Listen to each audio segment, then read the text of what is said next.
கற்பனை கெட்டா நாயகன் சிவனே கைதொழுதாலே பலன் தரும் சிவனே நற்கதி நாளும் வழங்கிடும் சிவனே அண்ணாமலையில் அருளும் சிவனே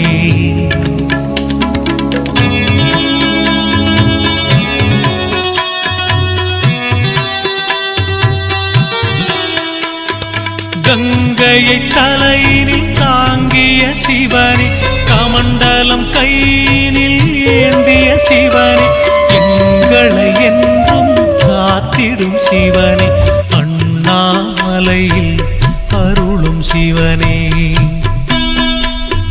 பொங்கிடும் கருணை கொண்டவன் சிவனே பூஜைகள் செய்திட மகிழ்ந்திடும் சிவனே